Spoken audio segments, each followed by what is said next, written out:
RDC est une et indivisible. De la population et de tout le monde, c'est qu'il faut tout arrêter pour faire face à cette situation. Et que nous ferons de cette terre richement bénie un réel havre de paix, de prospérité et de progrès social.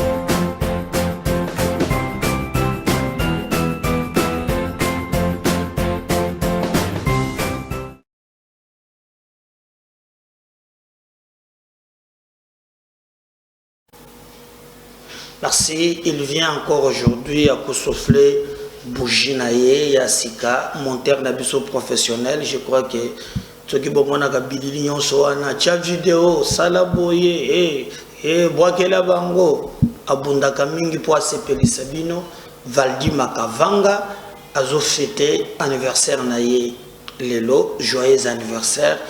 Bisso, na équipe na bisso, meyam kabez officiel, to souhaité joyeux anniversaire, na commentaire, bo souhaité leye, bo yembelaye, le Louis Ali, Mokolo, vraiment, ya Kobota Manaye, merci beaucoup na batunyonso, en tout cas, mon terre na biso, ba vidéo, nous sommes mon tolo, ba vidéo, oh boye, Valdi Makavang, aujourd'hui, ça Mokolo Naye, en tout cas, bo sepelisaye, bo yembelaye, Zembo, en tout cas, Kolo, Abakiselaye, Mikolo Bele, na sena moyo la vie a un sens que ceux qui ont soutenir yo et belé bazana bon moyi Dieu t'a fait grâce et que aux ana bon moyi il faut rendre nzambe wana grâce malgré zana ye monte papa c'est moi qui mbangu bisene mkabes officiel to pona gate azana ye ceux qui makiese ceux qui ndengeni mais joyeux anniversaire na Valdi. Merci, n'a profité peu de botami lelo n'a souhaité peu joyeux anniversaire profiter peu na mokolo ya lelo vraiment joyeux anniversaire na pesi merci na madame nanga ya otuko bota lisusu lelo apesi biso mwana mobali donc tokoki koloba ke abotami jour moko na Valdi donc moi eza moi ya ba champion so botami na moi oyo ozana yo champion donc moi c'est d'ici le 30 octobre mon anniversaire donc ça c'est le mois des champions bato ba botama na moi ba choua kate. Donc merci na bino nyonso bozo fête anniversaire na mois d'octobre. Merci. Masolo tokobeta bandeko na ngai na bino ezali bien sûr sur makambo ya Bunagana le week-end on n'a pas eu le temps d'être avec vous. Merci na moni ba appel na bino na moni ba remarque na bino pour permettre ngai que na pese bino merci pour l'attachement na fidélité. Accompagnement surtout na sociaux vous allez commettre pour la colonne biso mikolo nyonso alors bandeko na ngai sengeli boyeba ke na moya lelo tango tozobeta li solo awa nini zoleka réellement na Bunagana bokoyeba na émission lelo pona yebisa bino ke avec la lire où vont les choses simaya kosala moi nomination ya Sikanarme et sengalaki makambo ebele échanger boyebaki très bien que bitumba nezali complot contre notre pays mais complot wana ezosalema même na bamindele bato bazali na niveau ya communauté internationale o bazobenga bango bomonaki même dernièrement communication ya MONUSCO azobangisa armée non M23 bazana minduki moko sophistiqué na ba minduki wana bango lokola MONUSCO bakoki jamais ko sala lango face et ce qui nous a choqué c'était même l'intervention il y a secrétaire général il y a ONU Oyo Penza a lobby clairement que yé azomona que Rwanda zana minduki makasi alors que lui-même le secrétaire général a empêché qui vraiment que bande comme il y a République démocratique du Congo bazo minduki et résolution montomeme yango na conseil de sécurité de la France mais là akoya koloba ono ndenge zawana Rwanda zana manduki makasi donc pour koloba na armée na biso ke bakoki ko bunda bitumba te ceux qui ba s'annoncer au front bako perdre parce que Rwanda azana manduki ya makasi koleka mais moi lorsque Natala qui n'a pas que armée na biso bazana makoki, ndé na zomona l'armée na biso bazana makoki ya kobunda bitumba wana pe kolonga yango. Le président de la République, au Tchoko la même na Londres, oya lobeli makambo wana. A Sengi même roi à lobby s'il pouvait s'impliquer pour être Makambonyon Somasila na Kimia et Zala kite Barwande wana ba telema ki pona bango et Sengela ki ba bondisa biso ba sous-estima ki armée na biso. Alors bitumba ezo bunda makasi makasi quand je dis makasi que bitumba makasi. Mais nakati ya bitumba wana armée na biso yali ko se comporter malamu sur terrain, armée na biso yali ko gagner terrain, armée na biso ezeli ko sala ba exploit. Je vous donne par exemple cette information. Le FARDC annonce avoir capturé des combattants M23. L'armée qui rassure que ces militaires évoluent très bien sur le terrain indique qu'elle procédera à la présentation des capturés dans les heures qui suivent. L'armée affirme que le M23 a tenté d'attaquer ses positions à Tangamugenga jusqu'à ce dimanche. Elle est en train de les contenir. Pour le moment, toutes les initiatives de l'ennemi sont en train d'être déjouées par le FARDC, rassure le lieutenant-colonel Ndjike Kayiko Guillaume. Il y a déjà des capturés parmi eux. Je pense que dans les heures qui suivent, on pourra vous les présenter. Sachez que votre armée évolue très bien sur terrain, dit le colonel Ndjike Kayiko. Donc, avant de continuer, je vous explique. FARDC, Tango Bitumba et Bandi, FARDC est rassuré que Nakacha Bitumba wana Bango Baliko contrôler, pas non seulement contrôler, mais Babundi, Basoda M23 Balinga qui Bakima Bakangi Bango. Donc, Bakangi Bango et Arma Lobby na ba bangongezo ya sima ako présenter biso Barwande wana. Bwebeke bakanga ki Barwande ya liboso. Kagama wanganaki président ya Angola abenga ki président na biso basololi et après ba présenter ki bango na média. Et je me souviens même, si Manayango, président Djimaki, Bateka Basoda wana bazonga.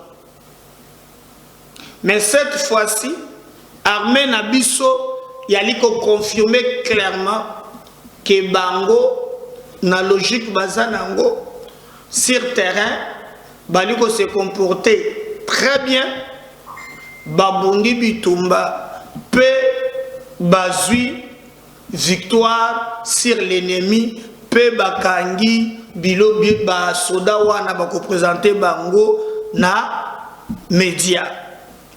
Alors position oyo arma lobby ke M23 yelaki ba lobby ezali position ya Tangamugenga. Pe na Tangamugenga wana ezali parce qu'il faut que na Bunagana wana sur le 9 villages FARDC déjà mokolo ya samedi il a botolaki déjà 6 villages et tikalaki na maboko ya Barwande wana. Maintenant armée na biso lobi ba avancer la Tangamugenga oyo ba rebelle M23 balingaki ba pour attaquer bango et notre armée bazalaki na professionnalisme pe ba rassurer ba lobby tous les plans montés par l'ennemi, Malembe, Bazana Katia ko échoué, et notre armée se comporte très bien sur terrain. Je vous avais dit dans cette émission que moi je crois na puissance ya armée na biso. Armée na biso yali professionnel. Armée na biso balina makoki ya kobeta barwande wana. Eloko ebandaki kosala biso eza complot na niveau ya misato. Complot ya liboso eza complot ya communauté internationale. Regardez ce qui se fait en Ukraine et ce qui se fait au Congo, c'est presque la même chose. Mais au Congo, on a que Bazoko Kate Kotombola Mungongo ba condamné. Moi, j'attends condamné. Au contraire, Bazoninga ba bandi sa armée. Yebo ke de la bitumbate, bato na zana mandugi ya makasi. Donc la communauté internationale balipe na complot oyo. Complot ya mibale ezali marionnette na bango ya Kagame. Le petit sanguinaire de Kagame. Oyo ba utilisaka. Et bomoni ke ce sont ces militaires oyo baza sur terrain. Et nous croyons que cette fois-ci, il n'y aura pas d'esquisse. Et Ngeli Tobunda Makas pour te mboka na biso et décoller. Il y a mis ça.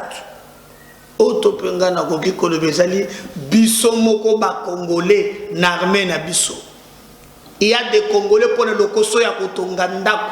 Kozana ba immeuble, kozana mituka ya makasi, lui trahit son pays.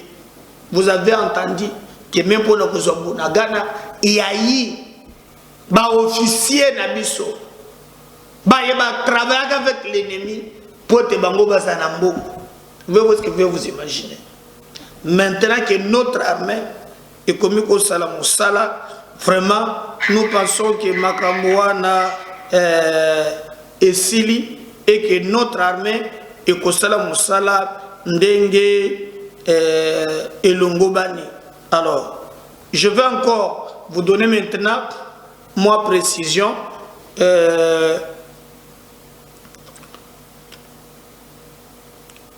Kakada Tongo ya Lelo, les armes lourdes se font entendre à Kabindi.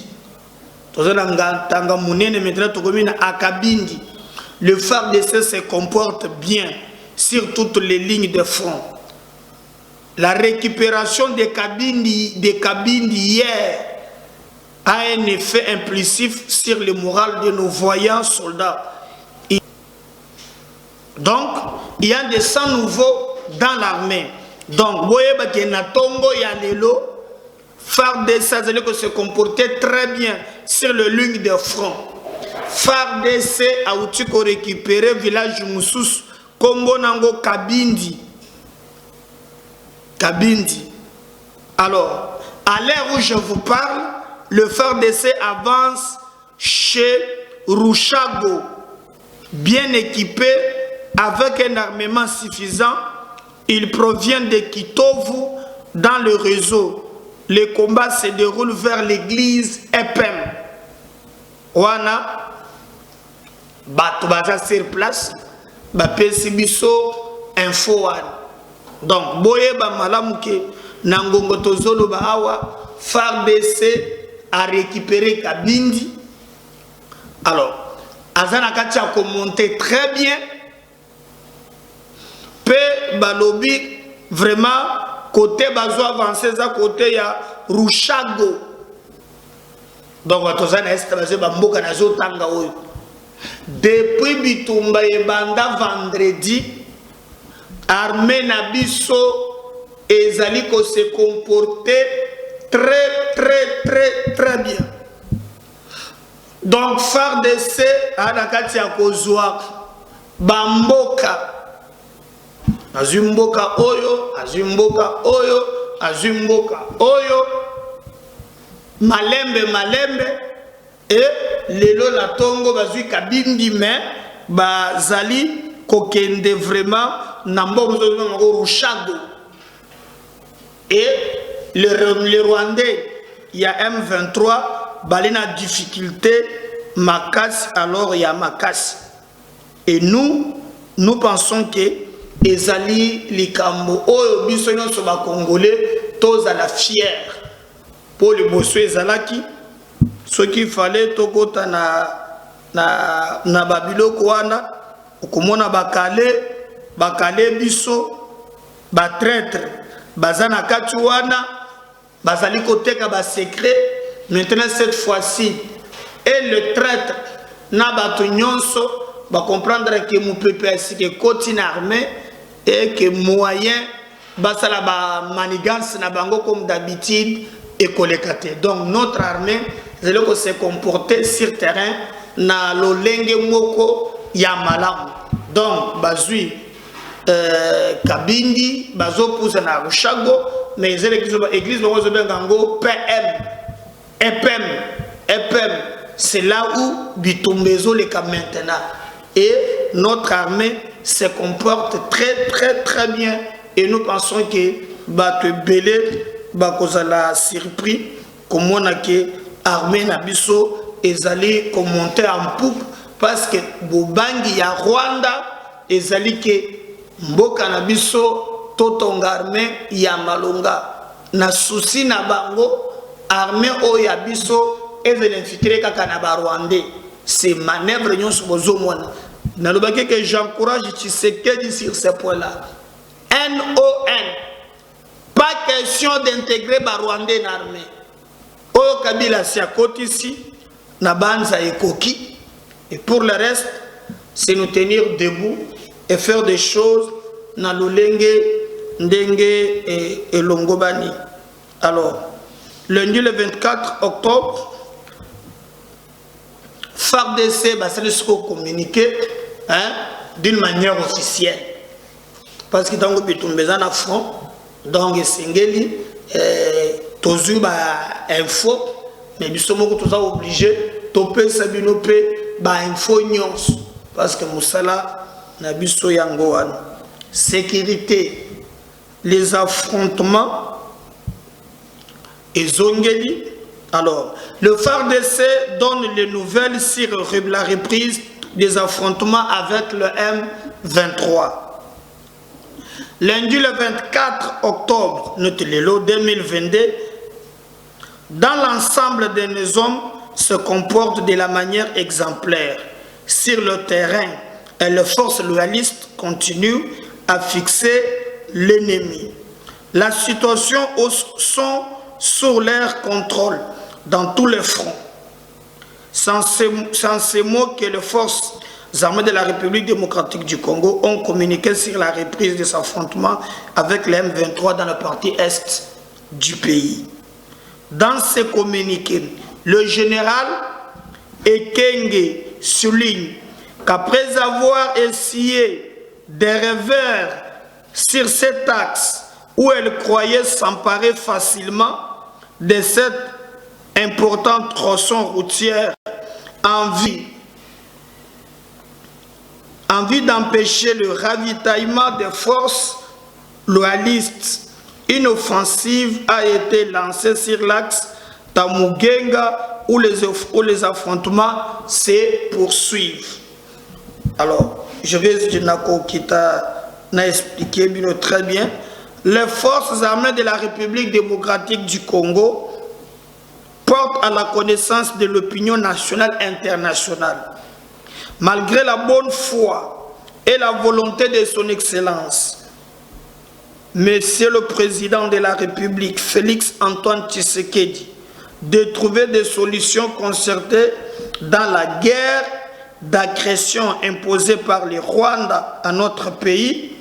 Les forces de défense du Rwanda, sous les couverts du M23, ont lancé depuis jeudi 20 octobre 2022 les attaques sur l'opposition des FARDC sur l'axe Rangira, Romangabo, Tchengerero.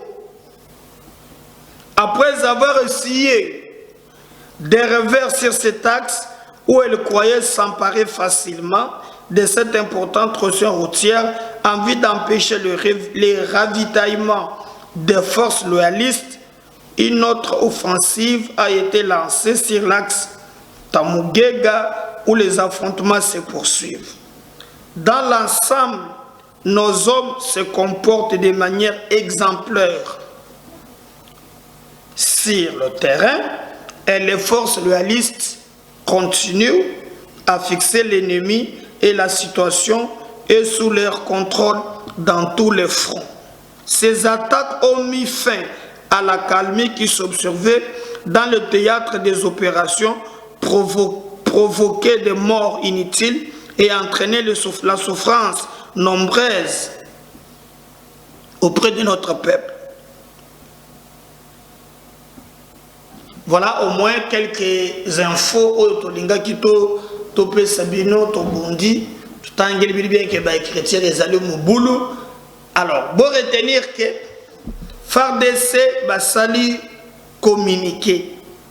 Mais na communiquer na bango balobi donc ils ont complété élément de bosso na pesi ezana axe moko bazo bengango tamugega yango muto ezali ko permettre que armée na biso mituka yeleka et ya ko renforcer armée na ba minduki na ba masasi na ba biloko nyonso. Alors M23 connaissant cela ayaki peut être aluka moyen ya ko casser nzela wana comme ça ravitaillement et salema te et comme ba mesana selon l'armée balobi bazalaki trop sûr que opération wana bakosala yango na pété mais tango baye na opération wana baye kokutana ke en tout cas ezali passe peut-être va continuer et notre armée a repoussé bango a beti bango bazongi sima et notre armée continue à se comporter malam. Alors ba axe yango yope bazo bundela pobolo ka moya ko empêcher armée tozana Rangira Ruaguba Tchengorero dans l'axe de Tamugega. Voyez? Mais Nabitumba et Bandi jusque-là, Bazali Koloba vraiment que 3 civils ont été tués et 35 blessés, dont les enfants à Nyabikoro, près de l'hôpital de Ruanguba. Donc, Wane Sengeli, vraiment info, Bo Yeba Yango, mais la guerre continue. C'est depuis jeudi pour total de ça vendredi. Bitumba non-stop et notre armée continue à surprendre ces petits Rwandais. Alors, Basoda Nabiso Balobiboy, Bazo Kamwa, ba fixer communauté nationale internationale, Balozo comprendre que l'Olengeni, malgré volonté et monanique claire, il y a président de la République, peut mettre fin à la guerre wana, mais Nangambo Moussous, M23, au Balatika Kamposo, mais Bazaba Rwandais, Bazoya toujours Koluka ko avancer, mais ba échoué, armée Nabiso, et comme il y a Moussala, Ndenge, Longobani, et que Batouan na Batikala qui na débandade, na Ibisaki Binoke. Ceux qui ba Rwandais, bango bazo kana kaka ke mboka na biso et ko tikala kaka mbombolo na bango bazo miko ça parce que avec cette alliance tozo kende na yango et ko la vraiment difficile que Rwanda ait les sous abando ko dixé mito ba mo en tout cas ba congolais ba ko la sima ya ba soda na bango pour te ba défendre intégrité territoriale ya mboka na biso et nous encourageons nos forces armées basunga biso pour tozoa victoire sur ces Rwandais et que to continuer ko bakisa tozu kabidi tozana Tchengerere Rumangabu tozana kati ya avancer bangola balinga ki ba empêcher armée na biso à ravitailler ba to bazala affronter le FARDC ba bête bango moto bazongi siba et que situation sous contrôle et ba toujours avec non en tout cas bonagana nyonso za liberté. Mais il y a Bamboka, ça nous donne l'espoir que Namikolozoya, en tout cas, Bunagana, de récupérer Yango, parce que tout de suite au côté, Naba village, Oya Bunagana, on a avancé, puis notre armée continue encore à se comporter d'une manière professionnelle et nous. Voilà. Je crois, Wana, vraiment, merci à la Force armée République démocratique du Congo. Mais je vais vous laisser Botala quand même aussi, mon conseiller Sika Yamapinga, parce que na réunion ya likolo na ba soda oyo ba konzi mususu, hein, ba généraux, ba nini akiko visiter côté logistique makambo minduki, ba sali réunion il faut là s'imprégner, aye ba lolenge nini vraiment oyo makambo sengele leka. Mais et comme sibiso comme on a quand même que non mokonzo ya koti azote ka tante azana front ye mugwali awa kotika susu sikate na munguna ali vraiment ndebele wana le poto sur le qui vive. Alors botala quand même ndenge nini mayema lekaki et kasolola kina bande kona biso oyo bazali kozwa charge parce que abandeli susu poto se comporter bien na terrain. Basoda na biso ba bazalaka na front bazalaka na problème te. Ba détourna ka mbongo, ba basalaka ba cop ezela bo bazobenga ba konzi. Leadership ya sika côté na armée et permettre en réalité armée na biso décoller. Ba owana bokotala tozana besoin ba pesa vraiment défi. Et aujourd'hui tokoke kolobake nzembo ya FARDC et Bunagana et Bunangana, nous pensons que Kalate makamwana ekosila et que notre armée est singeli sala musala ndeye elongobani botala chiwewe songesha chef d'état-major et nous allons revenir avec vous pour notre continuer une émission na biso mokolo lelo na MKB officiel.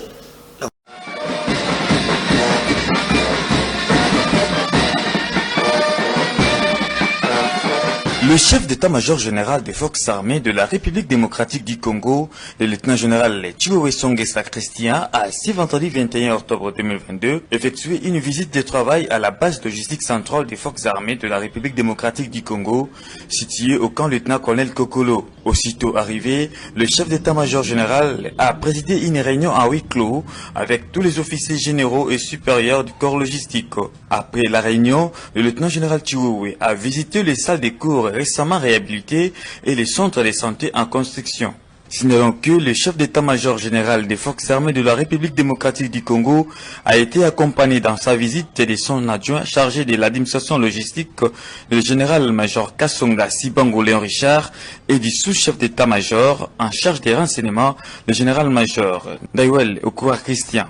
Par ailleurs, il s'est signalé que cette visite est la première que le général Chiwewe a effectuée dans les grandes structures de notre armée depuis sa prise de fonction. Cérémonie grandiose ce jeudi 13 octobre au camp Kokolo à l'occasion de la reconnaissance des grades et de passation de commandement entre les chefs d'état-major généraux des forces armées de la RDC entrant et sortant. Une cérémonie qui a été rehaussée de la présence du chef de l'État, commandant suprême des FARDC et de la police nationale Félix Antoine Tshisekedi Tshilombo, qui a effectué le déplacement du camp Kokolo pour la circonstance.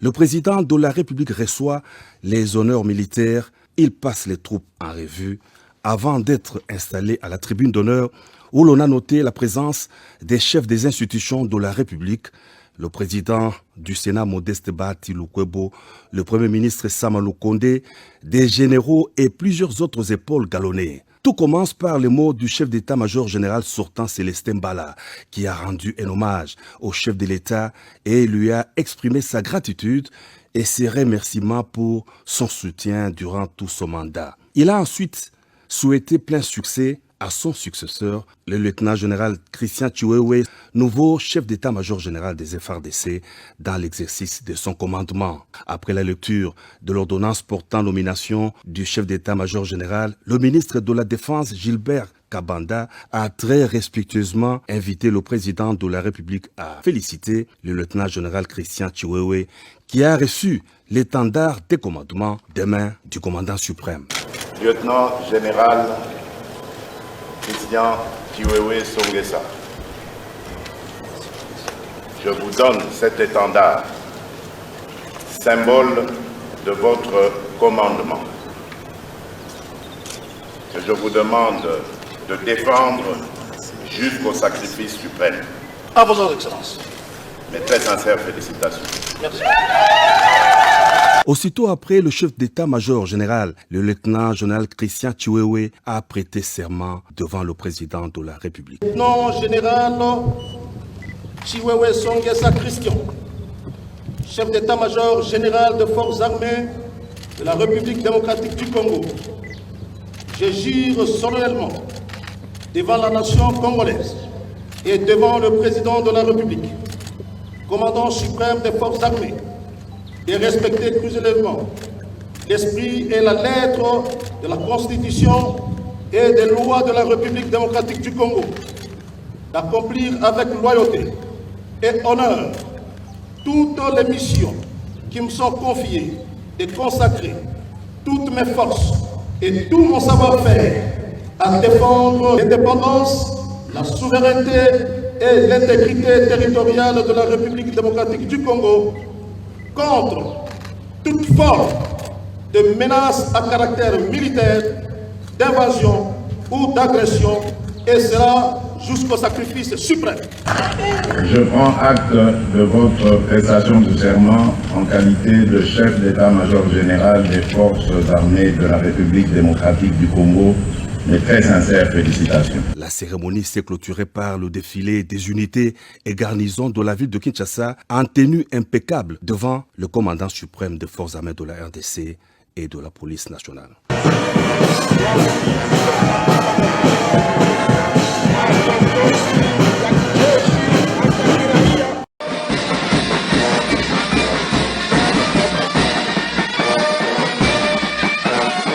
Le chef d'état-major général des forces armées de la République démocratique du Congo, le lieutenant-général Chiwewe Songesa Christian, a ce vendredi 21 octobre 2022 effectué une visite de travail à la base logistique centrale des forces armées de la République démocratique du Congo, située au camp lieutenant-colonel Kokolo. Aussitôt arrivé, le chef d'état-major général a présidé une réunion à huis clos avec tous les officiers généraux et supérieurs du corps logistique. Après la réunion, le lieutenant-général Chiwewe a visité les salles de cours récemment réhabilités et les centres de santé en construction. Signalons que le chef d'état-major général des forces armées de la République démocratique du Congo a été accompagné dans sa visite de son adjoint chargé de l'administration logistique, le général-major Kassonga Sibango Léon Richard, et du sous-chef d'état-major en charge des renseignements, le général-major Daiwel Okouar Christian. Par ailleurs, il s'est signalé que cette visite est la première que le général Chiwewe a effectuée dans les grandes structures de notre armée depuis sa prise de fonction. Ainsi prend fin la séance de votre visite. Voilà, je crois que Bolandi, Bomoni Ndengenini, Adeliko Salamoussala Naye, Ndenge Longobani, et le président de la République, Yépe a changé, qui n'a pas compatriote, Nabisomoko Bazana Mboka ya Ghana, le Bénin Makambo Nyonso, et que le président promet aussi que soit même Baka Moussous, il y a beaucoup de cas, il y a violation, il y a droit de l'homme, Basi Bazomona Pasi na Ghana, Makambo Zaboy, le président attendait même plus que le Bakenoba soit avocat Moko, au ya Ghana, il y a une ambassade na biso foutaye pour établir un dossier personnel. Il y a des Congolais qui sont en difficulté dans le Ghana. Donc, je vais vous laisser suivre comment le président a échangé. Il y a des Congolais qui sont dans le Ghana. Et puis, il y a une résolution on suit. On va revenir juste après.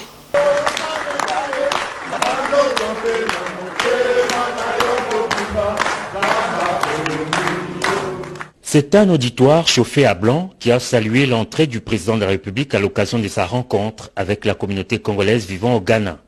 Après son mot de remerciement pour l'accueil lui réservé, Félix Antoine Tshisekedi Tshilombo a accordé la parole à ses compatriotes pour se faire une idée de leurs préoccupations. Outre les réalités socio-professionnelles auxquelles ils sont confrontés au quotidien, ces représentants de la diaspora congolaise ont également présenté les difficultés liées à l'impression des passeports congolais, celles relatives à la localisation de l'ambassade de la RDC à Accra, l'allègement des conditions d'octroi des documents académiques et enfin la situation de la femme congolaise vivant au Ghana. À ces quelques doléances, le premier citoyen de la RDC a apaisé les esprits.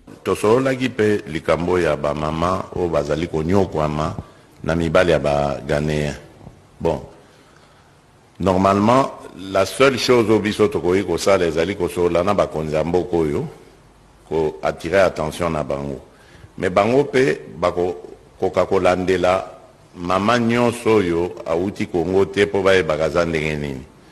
Yango tozwaki ide na ambassadeur toyokani boy na ebise zwa azwa avocat moko kozala ya Ghanéen bien sûr, mais azali donc affecté na ambassade nabiso, afutami na ambassade nabiso, pour na baka ya ba compatriote nabiso.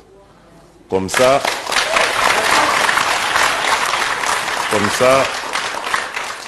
bino banso do bo pesa na ba message wana soki likambo ezui moko na bino.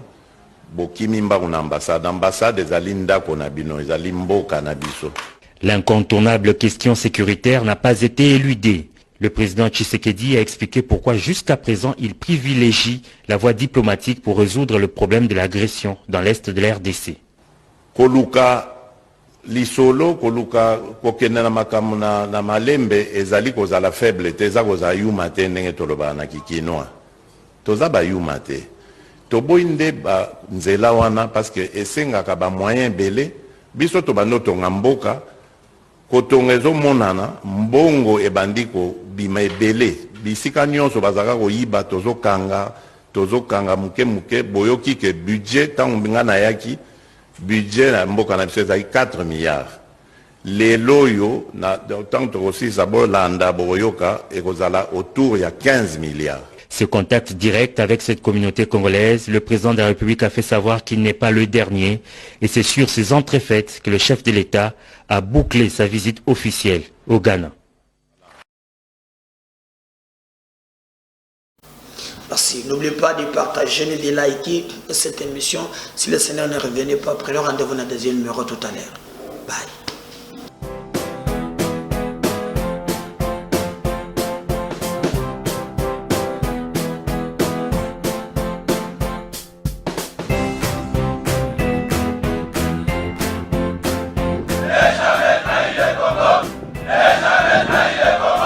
La RDC est une et indivisible. De la population et de tout le monde, c'est qu'il faut tout arrêter pour faire face à cette situation. Et que nous ferons de cette terre richement bénie un réel havre de paix, de prospérité et de progrès social.